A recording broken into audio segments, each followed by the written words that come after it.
ये आकाशवाणी का कलबुर्गी केंद्र है।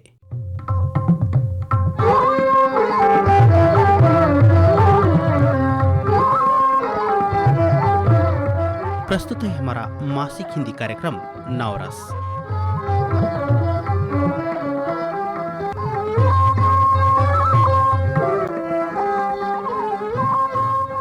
सभी श्रोताओं को आपका रेडियो दोस्त गोविंदराव राठौर का सादर प्रणाम। दोस्तों, आज आपको सुनवाएंगे हाल ही में पद्मश्री पुरस्कार के लिए चुने गए अपने ही इलाके के यानी कल्याण कर्नाटक में स्थित और कर्नाटक का ताज कहलाने वाला बीदर जिले के बीदरी कलाकार शाह रशीद अहमद खादरी जी के साथ बातचीत। श्रोताओं, हम अपने इस भारतवर्ष के इतिहास को देखते हैं तो हड़प्पा मोहनजोदारो के सभ्यता से आज तक सैकड़ों वस्तुओं पर कई तरह की कलात्मक हस्तकला देखने को मिलती है।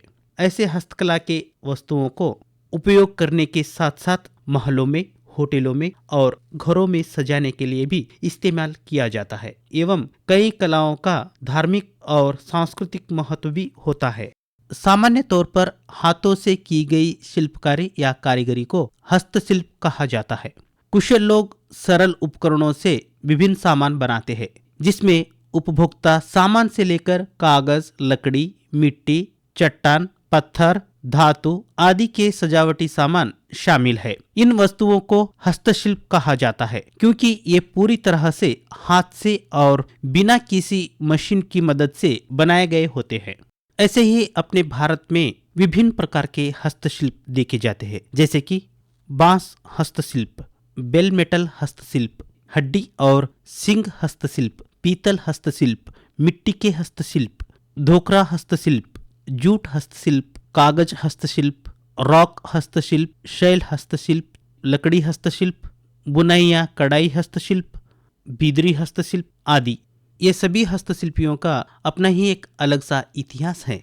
बिदरी कार्य की उत्पत्ति बहमनी सुल्तानों से मानी जाती है, जिन्होंने 14वीं और 15वीं शताब्दी के बीच बीदर जिले पर शासन किया था। बहमनी सुल्तनत के तहत तुर्की, अरबी और फारसी डिजाइनों का एक समामेलन फला फूला है। हालांकि इस बात का कोई लिखित तथ्यात्मक दस्तावेज नहीं है कि कला कर्नाटक में कैसे चली गई। कहा जाता है कि इसे 12वीं शताब्दी में ख्वाजा मोइनुद्दीन चिश्ती के अनुयायी भारत लाए थे। ये कारीगर ईरान से आए और खुद को देश भर में बिखेर दिया। सुल्तान अहमद शाह अनेक कौशल से प्रभावित हुए और उन्हें स्थानीय कारीगरों को सिखाने के लिए इकट्ठा किया। बिदरी कला या बिदरी शब्द बीदर से लिया गया है, जो कर्नाटक का एक छोटा सा शहर है।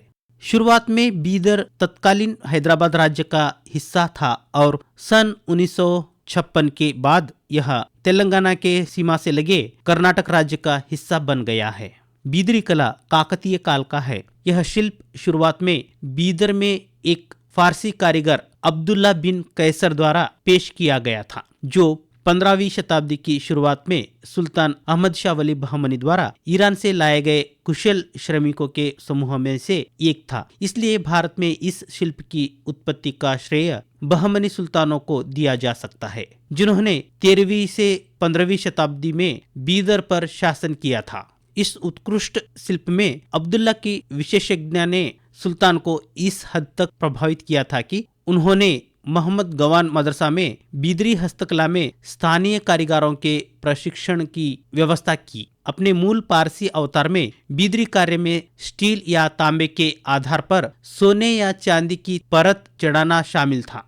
हालांकि वर्तमान में जस्ता और तांबे की मिश्र धातु का उपयोग आधार धातु के रूप में किया जाता है।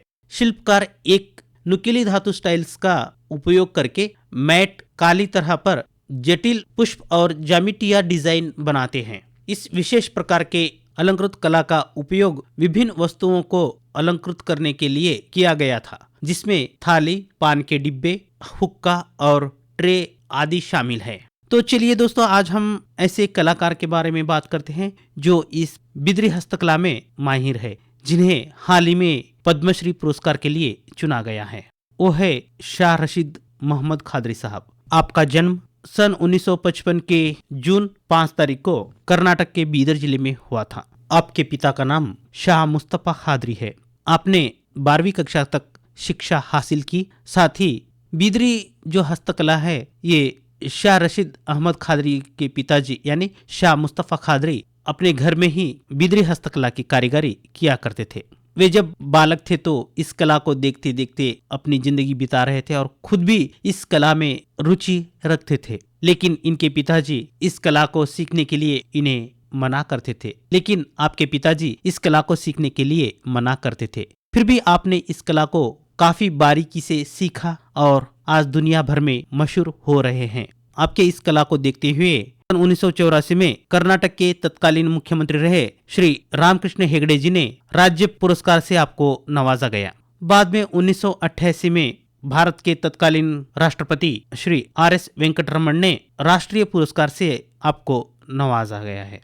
1996 में जिला कर्नाटक राज्य पुरस्कार, साथ ही 2004 में ग्रेट इंडियन अचीवर्स पुरस्कार, सुवर्ण कर्नाटक राज्य उत्सव पुरस्कार और 2012 में भारत के तत्कालीन राष्ट्रपति श्री प्रणब मुखर्जी द्वारा शिल्प गुरु पुरस्कार भी आप हासिल किए हैं। हाल ही में आपको पद्मश्री पुरस्कार के लिए चुना गया है।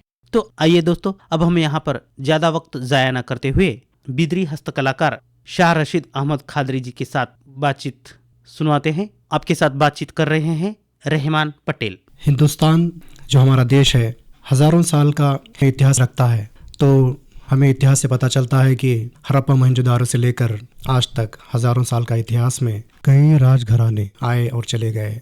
हमारे राज्य में खास करके राष्ट्रकूटास है, चालुक्यास है, उसके बाद बहमनीज है, आखिर में निज़ाम्स भी यहाँ पर जो है राज किए। तो इतनी खूबसूरती हमारे देश की है कि जो भी यहाँ पे राजघराने आए उनके दौर में जो है बहुत ही खास यानी अलग अलग तरह के जो है कलाएं आए यहाँ पर और उसको जो है फरोग मिलता गया। तो हम हड़प्पा मोहनजोदारो से देखते हैं तो वो उस वक्त मिट्टी के बर्तन हैं या फिर उस तरह के कारीगरी हुआ करती थी। वहां से लेके फिर जब हम मौर्यास को पहुंचते हैं तो मौर्यास में दीवारों पे कला देखते हैं, फिर शिल्प कला भी देखते हैं। उसके बाद फिर धीरे धीरे राष्ट्रकूटास और चालुक्यास के पीरियड में हम देखते हैं कि बहुत ही खूबसूरती से जो है मंदिरों पे कार्विंग किया करते थे। तो उसके बाद जैसे ही 14वीं शताब्दी में बहमनी का राज आया, उस वक्त बहमनी जो सुल्तानत थी वो उस वक्त के सुल्तानों ने खास करके पर्शिया से वास्तुशिल्प कलाकारों को और लोहा शिल्प कला करने वालों को, टाइल वर्क्स करने वालों को और स्टको वर्क जो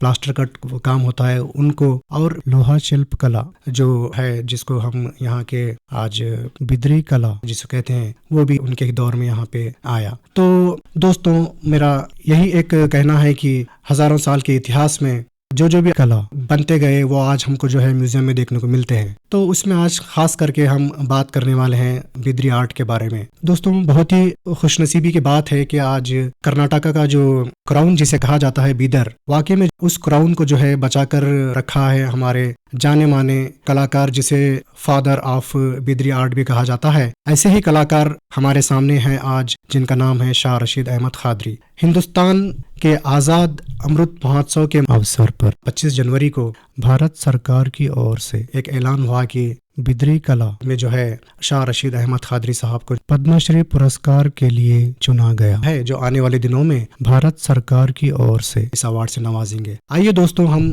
थोड़ी सी बातचीत करते हैं हमारे शाह रशीद अहमद खादरी साहब को। उनका जो बचपन था, बचपन से लेकर आज तक यानी 7 दशक है, उनके जिंदगी में किस तरह का रहा वो हम जानने की कोशिश करते हैं। तो सबसे पहले शाह रशीद अहमद खादरी साहब का मैं इस्तेमाल करता हूँ। अस्सलाम वालेकुम। वालेकुम सलाम। मेरा आपसे डायरेक्ट ये सवाल है शाह रशीद अहमद खादरी साहब कि किस उम्र में आपने इस कला को काम करने का आपने शुरू किया था? मैं ये बिदरी कला का काम 10 साल की उम्र से कर रहा हूँ, पढ़ाई करते हुए। SSLC पास करने के बाद मैं ये पढ़ाई को छोड़ दिया और इसी काम में जुड़ गया। मेरे वालिद साहब नहीं चाहते थे कि मैं ये काम करूं।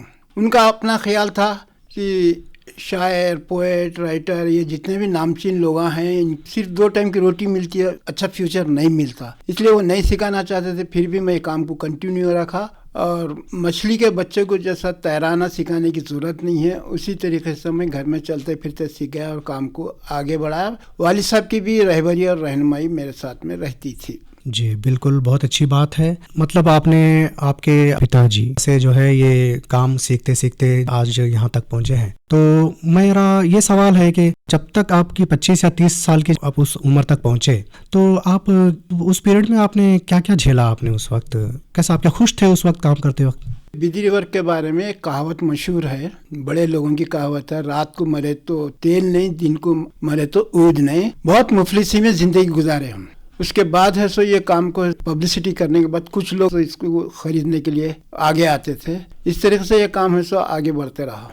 जी, तो खास करके ये बिदरी आर्ट का जब सांचा होता है तो इसके अंदर क्या क्या चीजें मिलाकर इसको मोल्ड किया जाता है? ये बिदरी कला का जो बेस मेटल है वो जिंक और कॉपर है, जिसमें 1 kg जिंक में 60 ग्राम कॉपर मिक्स करके इसकी मोल्डिंग करते हैं। फिर उसके बाद इसको फाइल से घसाई करते हैं जिससे स्मूथ हो जाता है। इसी चीज़ल से इसको इमेजिनरी डिज़ाइन डालते हैं। फिर उसके बाद एंग्रेविंग करते हैं चीज़ल और हैमर से। उसके बाद जो साइज़ का ग्रूज है वो साइज़ का वायर और शीट इस्तेमाल करते हैं। और ये इनले वर्क में कोई ग्लू वुलू का इस्तेमाल नहीं है, बस हमारी टेक्निक है जो अंदर जाके वो चांदी हो या सोना हो फंस जाता। फिर उसको स्मूथ करके बफिंग करने से ये एकदम स्टेनलेस स्टील जैसा वाइट हो जाता। बीदर के किले में एक मिट्टी मिलती है जिसमें नेचुरल केमिकल्स है। उस मिट्टी के 6 हिस्से और एक हिस्सा अमोनियम क्लोराइड 900 का लेके इसका सोल्यूशन बना के बॉईल करते हैं और फिर ये आइटम उसमें डालने से 5 मिनट में जिंक पोर्शन ब्लैक हो जाता है, सिल्वर वैसे वाइट रहता है। अब फिलहाल हमको मिट्टी मिलने के लिए बहुत मुश्किलात का सामना करना पड़ रहा है, क्योंकि जहाँ से मिट्टी मिलती है, बीदर के किले के नीचे अंडरग्राउंड भी बिल्डिंग है, उसमें दीवारों से मिट्टी नीचे गिर गिर के जमा होती है। कुछ लोग वहाँ से ला के हमको बेचते थे, मगर अब आर्कोलॉजी डिपार्टमेंट की तरफ से उस पर पाबंदी लग गई है। जी, बहुत अच्छी बात है। जैसे कि हम देखते हैं कि बिदरी आर्ट का जो इनोवेशन है उसका इंस्पिरेशन पर्शिया से रहा, पर्शियन आर्ट जिसे कहते हैं। तो पर्शियन आर्ट के इन्फ्लुएंस से आज के दौर तक 600 वर्ष वो गुजरा है। तो आज वक्त के हालात के हिसाब से जो है नए नए इनोवेशंस हो रहे हैं। तो सांप्रदायिक कला का उस वक्त किया करते थे जो आज विक्टोरिया अल्बर्ट म्यूजियम लंदन में मौजूद है, बिदरी कला के पीसेस, और हमको जो है मेट्रोपॉलिटन म्यूजियम न्यूयॉर्क में भी देखने को मिलते हैं, जैसे कि आज हैदराबाद के सलारजंग म्यूजियम में भी हमको उस वक्त के बिदरी कला देखने को मिलते हैं। तो क्या वो सांप्रदायिक कला का अनुसरण क्या आज वो कर रहे हैं? हम जो डिज़ाइन इस्तेमाल करते हैं वो मुगल डिज़ाइन ही इस्तेमाल करते हैं और वही चलते हैं। बाज़ डिज़ाइनर कुछ अलग टाइप के डिज़ाइन दिए, वो हम कोशिश करें मगर वो मार्केट में नहीं चल सके। मुगल डिज़ाइन को ही लोग ज़्यादा पसंद करते हैं, इसलिए हम मुगल डिज़ाइन ही इस्तेमाल करते हैं। जी, आज के दौर में हम ये भी देख रहे हैं कि आज दीवारों पे जो है बसवेश्वर की मूर्तियां जो है और भी अलग अलग जो है हमको अलग अलग कला देखने को मिलते हैं। क्या वो आज के लोगों की मांग की वजह से इस तरह के बनाए जा रहे हैं पीसेस? हाँ, लोग स्टैचूस मांगते हैं ना, जैसे भगवानों की मूर्तियां जैसे है वो भी मैं तो नहीं करता काम, वो दूसरे कारीगर वो मूर्तियों का काम करते हैं। जी, तो ठीक है, बहुत अच्छी बात है। मैं कुछ थोड़ा सा इतिहास पे जाना चाहता हूँ कि बिदरी कला जो है किस वक्त एक्चुअली स्टार्ट हुआ और वो कौन सा बादशाह था जिसके अंतर्गत स्थापित हुआ? गुलबर्गे से बीदर को बहमानी सल्तनत मुंतकिल हुई जब अहमद शाह वली बहमानी बादशाह थे। वो ज़माना था 1420 का ज़माना था। वो उस दौर में किला बनने की तैयारी हो रही थी और ईरान पर्शिया से इसके कारीगर बुलाए जा रहे थे, जिसमें से एक कारीगर था अब्दुल्ला बिन कैसर, जो लोहे पे सोने और चांदी का काम करता था और पत्थर में शेल इनले करता था। और इसका नमूना आज भी किले में और मदरसा में बाकी है। जी, वो अपनी टेक्निक किसी को बताता नहीं था, छुपा के करता था और वो अपने चीजल के सामने के नोक तोड़ के वो कचरा फेंकने की जगह पे फेंक देता था। तो उसी वक्त में बीदर के 2 कारीगर शेट्टी फैमिली के थे, वो लोग उसका पीछा कर रहे थे, उसके आसपास फिरते थे उसकी टेक्निक हासिल करने के लिए। वो बताता नहीं था, फिर भी वो लोग उसका कचरा फेंकने की जगह देखना शुरू करे। उसमें चीजल के जो टुकड़े मिले लेके उससे अपने चीजल बना के अपना काम शुरू करे। लोहे में और पत्थर में काम करना इनके बस की बात नहीं थी। तो ये उस दौर में बीदर में जिंक मेटल के घड़े बनते थे जो पानी पीने के लिए, सेहत के लिए बहुत अच्छा है, खून साफ होता है उसमें। तो वो ये लोग जिंक के ऊपर, क्योंकि ये सॉफ्ट मेटल होता है, नरम मेटल होता है, ये लोग जिंक पे ऐसा काम करना शुरू करे और उसको नाम दिए बिजली वर्क, क्योंकि ये बीदर से निकला, इसको बिजली वर्क दिए। मगर टेक्निक ईरान पर्शिया की है। बिल्कुल, जैसे कि आपने कहा कि हम देखते हैं कि मिनिएचर पेंटिंग्स में या फिर रशियन कलाकार ने भी पेंट किया है उस वक्त के बादशाह और रानियों का जो पेंटिंग्स हम देखते हैं उसके अंदर बिदरी कला को हम आसानी से उसके अंदर जो है पहचान सकते हैं, जैसे कि हुक्का वगैरह जो भी है। उस वक्त मैं समझता हूँ कि ज्यादातर जो है हुक्का की बहुत मांग थी 14वीं शताब्दी से 17 शताब्दी तक। तो जो हुक्के आज म्यूजियम्स में हम देखते हैं, जो हुक्का पहले बनाया जाता था, क्या अब भी वो बनाए जाते हैं? 14वीं सेंचुरी में ये काम निकलने के बाद है, सो उस दौर में ये काम करते थे। तो इसकी कीमत तराजू के एक पल्ले में उस दौर का करेंसी और दूसरे पल्ले में ये डाल के ये करते थे। और उस दौर में हुक्का, पानदान, उगालदान, पीकदान, नागरदान, अतरदान, ये ऐसे चीज़ें बनते थे जो नवाबों के और राजाओं के लिए इस्तेमाल के रहते थे और छोटे चीज़ें नहीं बनाते थे। इससे पैसा कमाते थे। मगर आजकल सभी सामान खरीदना बोल के हम लोग 100 रुपये से लेके 1 लाख तक की चीज़ बनाते हैं। जिसको जो खरीदना है वो खरीदते हैं। और आप जो हुक्का बोल रहे हो, वो हुक्का आज भी कोई ऑर्डर दिया तो हुक्का भी बन जाता हो। बिल्कुल। खादरी साहब, आप सिर्फ काम करते रहे, तो ऐसा कौन सा वो वक्त था जब आपको कोई ऐसा इदारा, सरकारी या निजीकरण हो, पहला आपका पुरस्कार हो जिंदगी में? तो आपका कौन सा ऐसा पहला पुरस्कार है और आप उस वक्त कैसा महसूस करें? मैं अवार्ड लेने की जो कोशिश में लगा हुआ रहता था। मैं अवार्ड के लिए अप्लाई किया और मेरा एक साथी भी था, उसका भी काम बना के मैं उसके नाम पे रखा। मगर वो मेरे से गद्दारी करके जाके वहाँ के लोगों से मिलके अपना नाम स्टेट अवार्ड में लिखा लिया और मेरे को 2nd प्राइज में लिखा। मैं फिर भी खुश था, उसको मिल रहा ना, ठीक है, दोस्त था मेरा। मगर बेंगलोर से एक वहाँ के एम्प्लॉय फ़ोन करके बोले आके है सो अपना हक मांगो। उन्हें आके यहाँ लोगों को बोल के करके अपना नाम करा लिया, नहीं तो तुम्हारा ही हो रहा था। तो फिर मैं बेंगलोर को गया। बेंगलोर को जाने के बाद MD से मिलने से पहले उनके नीचे के जितने भी एम्प्लॉयज थे उनसे मिलकर बात करा तो कोई भी रेस्पॉन्स नहीं दिए। आखिरी में मैं जब वीना एस राव MD थे उनसे जाके मैं बात किया तो वो बोले कि तुम कैसा बोल सकते हैं कि ये तुम ही करे, वो नहीं करा।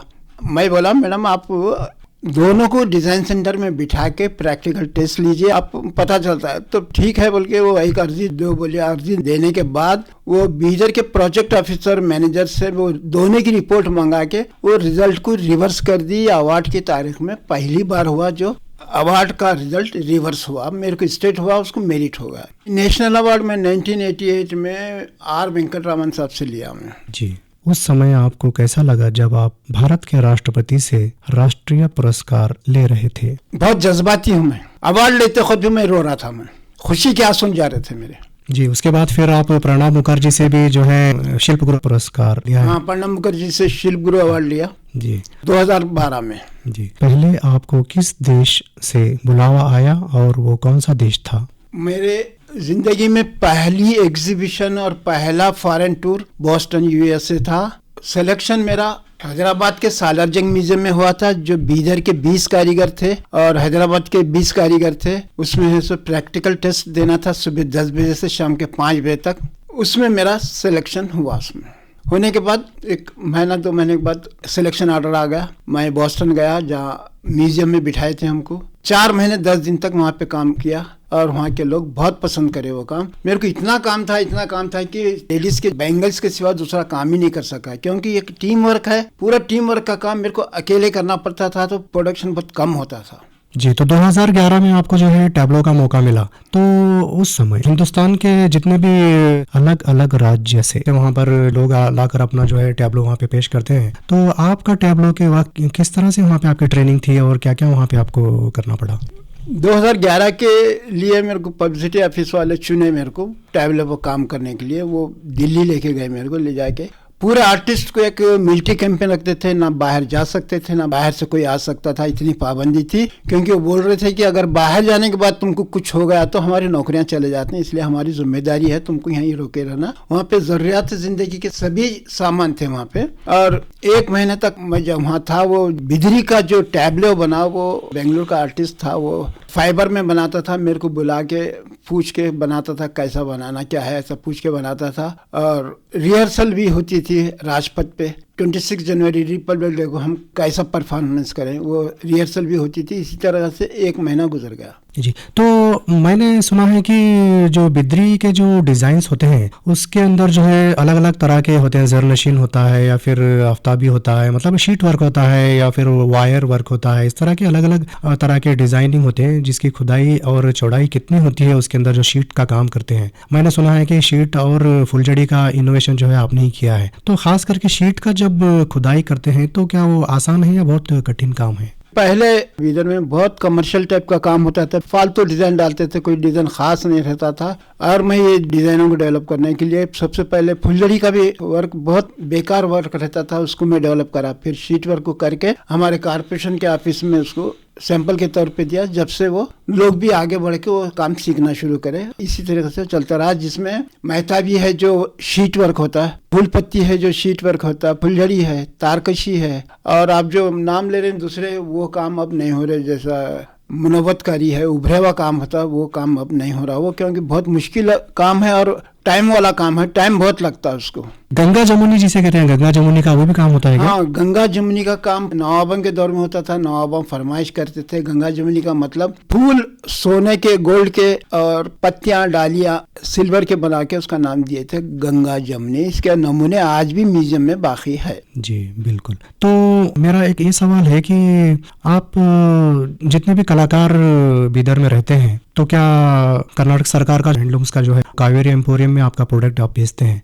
वहाँ पे क्या है, एक तो डच गवर्नमेंट के असिस्टेंस से विश्वा प्रोग्राम के तहत और डेवलपमेंट कमिश्नर हैंडीक्राफ्ट के तरफ से 3 स्कीम में घर बना के दिए कारीगरों को, जो मामूली इंस्टॉलमेंट के ऊपर ये कर रहे हैं। वो चाहे अब थोड़े दिन पहले हक पत्रा भी दिए आके Karnataka state handicraft development corporation के MD। तो ये लोग रॉ मटेरियल देते हैं हमको। उसमें रॉ मटेरियल में तो जिंक होता है, सिल्वर होता है, 50% सब्सिडी में देते हैं, मगर ये हमारी ज़रूरत को पूरा नहीं करता। इन्हें जो देते हैं सिर्फ 15 दिन में ख़त्म हो जाता है, और वो सामान लेते हैं 6 महीने में एक बार 6,000 का, जो बस में होता है। बाकी का हम कारीगर पूरे हैं सब दूसरे शोरूमों में हैदराबाद में वो सामान उसका सेल कर लेते हैं। बिदरी कॉलोनी में जो गवर्नमेंट ने सेटअप किया है वहाँ पे उनके ऑफिस, वहाँ पे बफिंग ही होता है या फिर कुछ और भी सहूलतें आपको वहाँ पे है, जैसे कि मोल्डिंग वगैरह भी क्या गवर्नमेंट की तरफ से? वहाँ पे एक कॉमन फैसिलिटी सेंटर है, उनका प्लान है और भी मशीनरी ये करने का, मगर सिर्फ वहाँ पे बफिंग का ही काम होता है, दूसरा और कोई काम नहीं होता। जी, तो चलते चलते मेरा आखिरी सवाल ये है कि आप युवाओं को क्या सलाह देना चाहते हैं बिदरी वर्क के ताल्लुक से? क्योंकि मेरा कहना ये है कि जब भी बिदरी आर्ट की बात आती है तो इसके अंदर बहुत सारे मुश्किलात का सामना करना पड़ता है, या फिर उसका हमको ज़्यादा इनकम नहीं मिलता। इस तरह के बहुत सारे जवाब हमको सुनने को मिलते हैं। लेकिन मेरा एक ये भी सवाल है कि क्यों बिदरी आर्टिस्ट जो है उनके आने वाले जनरेशन को थोड़ा सा मार्केट के बारे में जानकारी दें, जिसकी वजह से जो है आज भले ही हिंदुस्तान के कोने कोने में नहीं बल्कि हमारे कल्याण कर्नाटक का काफी बड़ा प्रांत है, और इस प्रांत में बहुत सारे जो है तोहफे की दुकान ऐसे हैं जहाँ पे तोहफे बेचे जाते हैं। कि वो तोहफे की दुकान में आप अपने बिदरी वर्क्स पहुँचाने की कोशिश क्यों नहीं करते? ये हमारा बिदरी वर्क का जो सामान जाता है खाली हैंडीक्राफ्ट्स के जो शोरूम है उसी में सेल हो सकता है, वैसे दूसरे और में मिक्स करके बेचे तो सेल नहीं होता। वो मेरा ख्याल है कि हो सकता है कि बिदरी कलाकृतियाँ जो है अगर तोहफे की दुकान में पहुँचेंगे, जैसे कि हम अचानक कलाकृतियाँ खरीदने के लिए जाते हैं, कहीं भी कोई शादी है तो फिर 500 से 1000 का हम चीज खरीदते हैं, क्योंकि हम राजा महाराजाओं के दौर में ये सुना करते थे कि इतिहास हमें पता चलता है कि उस वक्त शादियों में जो है बिदरी कलाकृतियाँ कोई जो है प्रेजेंटेशन में दिया करते थे। तो आज भी मैं समझता हूँ कि अगर ये कोशिश अगर थोड़ा सा करेंगे तो ये हो सकता है, मुमकिन है।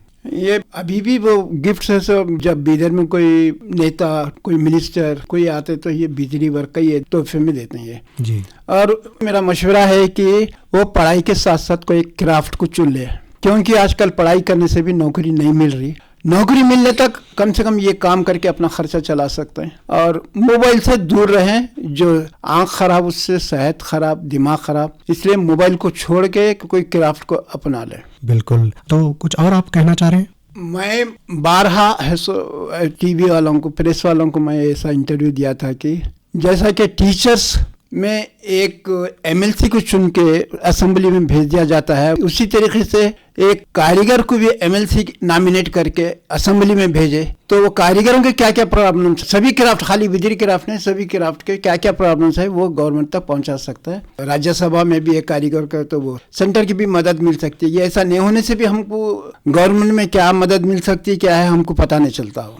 बिल्कुल, मैं समझता हूँ आपके जज्बात को शाह रशीद अहमद खादरी साहब। आपकी बात जो है पूरी दुनिया आज जो है सुन रही है आकाशवाणी की ओर से, तो मैं आपका बहुत बहुत शुक्रिया करता हूँ कि आपने अपना कीमती वक्त जो है निकाल कर आज हमारे सामने आपका बचपन से लेकर आज तक का जो भी आपका सफ़र रहा वो हमारे सामने आपने रखा। और फिर एक बार मैं आपको मुबारकबाद देता हूं कि भारत सरकार की ओर से जो है आपको पद्मश्री पुरस्कार के लिए चुना गया है और आने वाले दिनों में वो पुरस्कार आपको मिलने वाला भी है। बहुत बहुत शुक्रिया, आपको मुबारक। आपका भी और इंडिया का भी बहुत बहुत शुक्रिया जो मुझे इंटरव्यू लेके सारी दुनिया तक मेरी बात पहुंचाए। अब तक आप बीदर के बीदरी कलाकार शाह रशीद अहमद खादरी जी के साथ रहमान पटेल जी की गई बातचीत सुन रहे थे। यहीं पर हमारा मासिक हिंदी कार्यक्रम नवरस समाप्त होता है। निर्माण सहयोग था गोविंदराव राठौर का और कार्यक्रम के निर्माता थे डॉक्टर सदानंद पेरला। अब आपके रेडियो दोस्त गोविंदराव राठौर को अनुमति दीजिए। शुभ रात्रि।